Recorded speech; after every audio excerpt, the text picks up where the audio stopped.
Join বন্ধুরা, কেমন আছো তোমরা? আশা করবো সবাই ভালো আছো। তো আগের ভিডিওতে কি বলেছিলাম যে বডিতে কোনো কাটা দাগ থাকলে সেটা মেডিকেলে কোনো সমস্যা হবে কিনা। যারা যারা ভিডিওটি দেখোনি এখন ধরি ফটাফট নিচে দেওয়া লিঙ্কে ক্লিক করে আর ওয়াচ করে নাও ভিডিওটা, ঠিক আছে? তো আরেকটা ভাই কমেন্ট করেছে যে গোয়াজ দাঁত থাকলে আর সামনের দুটো দাঁত একটু উঁচু আছে, আঁকা বাঁকা দাঁত, তো মেডিকেলে কোনো সমস্যা হবে কিনা। দেখো ভাই, এসএসসি যদি মেডিকেলই হোক আর আর্মি মেডিকেলেই হোক, ঠিক আছে, তো যাদের দাঁতের প্রবলেম তাদের কিন্তু মেডিকেলে পয়েন্ট দিয়ে দেবে, সেটা আমি আগের থেকেই বলে রাখছি। তো যাদের দাঁতের প্রবলেম মনে হচ্ছে যে কারোর উঁচু নিচু দাঁত, কারোর আক্কেল দাঁত, দেখো আক্কেল দাঁত থাকলে কোনো প্রবলেম হয় না। এবার সামনে দাঁতগুলো অনেকের উঁচু নিচু ডাউন এরকম যদি দাঁত থাকে তো মেডিকেলে কোনো অসুবিধা হবে না, ঠিক আছে। কিন্তু এরকম যদি দাঁত থাকে তোমার মনে হচ্ছে যে মেডিকেল কোনো সমস্যা হতে পারে, তাহলে তুমি ডেন্টাল স্পেশালিস্ট ডক্টর কাছে গিয়ে আগের থেকে কিন্তু তুমি ট্রিটমেন্ট নাও। আমার মতো এটাই বল, ঠিক আছে।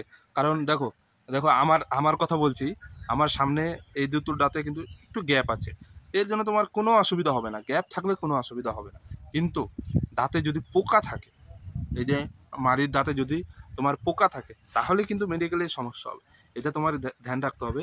তো দাঁতে যাদের পোকা আছে তার আগের থেকে ডক্টরের কাছে গিয়ে ট্রিটমেন্ট নাও। কী করতে হবে, পোকা দাঁতটাকে ভালো করে ক্লিন করে, ও তো ডাক্তারই সব কিছু বলে দেবে, ভালো করে ক্লিন করে ওয়াশ করে ওই জায়গায় তুমি পুটিং করেও আসতে পারো, তোমার মেডিকেলে কোনো সমস্যা হবে না। কিন্তু পোকা দাঁত নিয়ে কোনো দিনও কিন্তু যাবে না মেডিকেলের সময়, সেটা আর্মি মেডিকেলই হোক, অগ্নিবীর মেডিকেলই হোক, কিংবা এসএসসি যদি মেডিকেলই হোক। তো পোকা দাঁত থাকলে কিন্তু মেডিকেলের সমস্যা হতে পারে, এর জন্য আমি বারবার বলছি পোকা দাঁত নিয়ে কোনো সময় যাবে না। যাদের মনে হচ্ছে যে দাঁতে উঁচু নিচু প্লাস গজ দাঁত আর সামনের দুটো দাঁত উঁচু, তো আমার একটা বন্ধুর ছিল এরকম দাঁতের সমস্যা, সামনের দুটো দাঁত উঁচু, সে কি করেছে, ডাক্তারের কাছে গিয়ে দাঁতের ডাক্তারের কাছে গিয়ে ক্লিপ লাগিয়ে নিয়ে এসছে।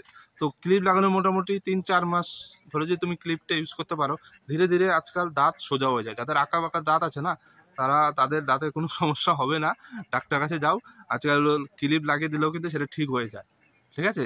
সে চেনের মতো যে ক্লিপ এক ধরনের, সেটা ডাক্তারের কাছে যাও, তারা পরামর্শ দিয়ে দেবে। যা করবে ডাক্তারের কাছ থেকে পরামর্শ নিয়েই কিন্তু করবে, আমি যে বলছি আমার কথা শুনে কিন্তু করবে না।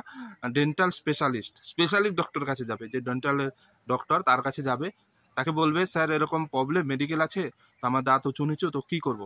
তো তারাই বলে দেবে, তারাই অ্যাডভাইস দেবে যে তুমি চেন লাগাও, চেন লাগালে তোমার ধীরে ধীরে কিন্তু দাঁত ঠিক হয়ে যাবে। তো যাদের এরকম প্রবলেম আছে আগের থেকে কিন্তু ট্রিটমেন্ট নাও ডাক্তারের কাছে, না হলে কিন্তু দাঁতের সমস্যা কিন্তু মেডিকেলে পয়েন্ট দিয়ে দেয়, আনফিটও করে দেয়। 32টা দাঁতের মধ্যে যদি তোমার 27টা দাঁত থাকে, 26টা দাঁত থাকে, তাহলে কিন্তু তোমাকে আনফিট করে দেবে। কমসে কম তোমার 28-29টা কিন্তু দাঁত থাকতে হবে, এটা সবসময় তোমার মাথায় রাখতে হবে।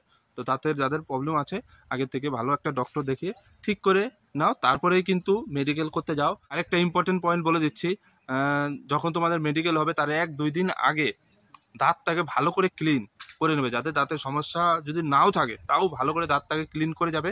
কারণ অনেকে গুটখা খাবে, তাম্বাকু খাবে, তখন কি হয়, দাঁতগুলো লাল দাগ হয়ে যায়, কালো কালো দাগ হয়ে যায়, নোংরা থাকে। তো তুমি যদি আগে থেকে ক্লিন করে ওয়াশ করে যাও দাঁতটাকে ভালো করে, তাহলে কিন্তু তোমার মেডিকেলের ডাক্তারের কাছ থেকে তুমি বকুনিও খাবে না আর তোমাকে আনফিটও করবে না। তো যাদের দাঁতের সমস্যা আছে তারাও এরকম করে যাবে, যাদের সমস্যা নেই তারাও কিন্তু এরকম ডাক্তারের কাছ থেকে ক্লিন করে ওয়াশ করে তারপরে কিন্তু মেডিকেলে যাবে।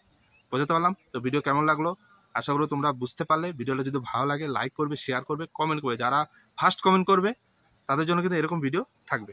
আজকের মতো এখানে শেষ করছি। সবাই ভালো থেকো, সুস্থ থেকো। জয় হিন্দ, জয় ভারত।